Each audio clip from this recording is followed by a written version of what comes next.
wanted to say how much I've changed my position on Kamala Harris.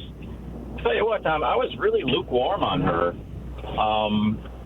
But, you know, consuming a lot of media as I do, as much variety as I can, and looking at her demeanor on these her last several public appearances, my perception of this, the vibe across the country and how people are welcoming her, I have to say, Tom, that I'm more enthusiastic about her than I was about Joe Biden, and I was a huge fan of Joe Biden. Well, let me add something to it. This is from one of the environmental newsletters. Kamala Harris was actually more aggressive on climate change than Joe Biden back in 2020. She called for a carbon tax.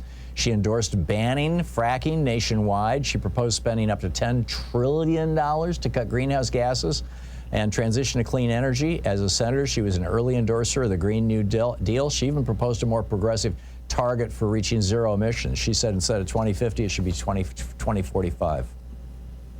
Yeah, I was just going to say all that, too. Isn't that incredible? You know, it's amazing. And, you know, what's mostly important to me is that we don't let that animal, that maniac, get in power again. Yeah. And I was really concerned that, and, you know, this may reflect poorly on me, but I'll be honest, I was concerned that perhaps the United States of America is not ready for a female president. And the fact that I had that thought, it bothers me. So I spent a lot of time thinking about it the last 48 hours or so. And I think I was wrong. I think we are ready for a female president, and a female president who doesn't look like her ancestors came from Europe. I'm hoping that we've risen to a level above that. Yep. And which brings me to her vice presidential pick. There's a lot of really qualified people out there. I feel like the Democratic Party has got, we've got more people that I would call statespersons than just politicians, although there's plenty of politicians too. And I looked online all night last night to find the application for vice president because I wanted to apply. I couldn't find it, so I guess I'm out. But, you know, I think Mark Pocan would be terrific.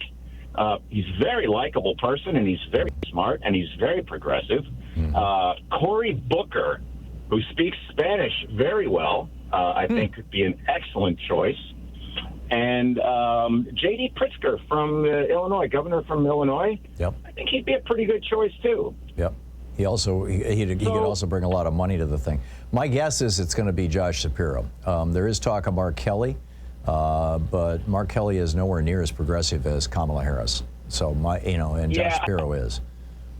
I don't think Mark Kelly or Josh Shapiro, well, my opinion is I don't like them quite as much. It's about bringing in Arizona and Pennsylvania. But Jared Moskowitz, I think is his name. Florida. Is he from Florida? Yeah.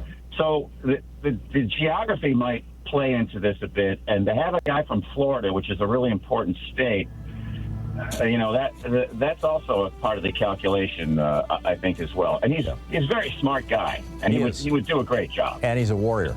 Anyway. I mean, he loves to take it to the Republicans. Maverick, thanks for the call. And Kamala's a fighter. Yeah, she is. She clearly is. And it looks to me like Trump and Vance are running scared. They really look like they're running scared. Thanks a lot for the call. It's 22 minutes past the hour.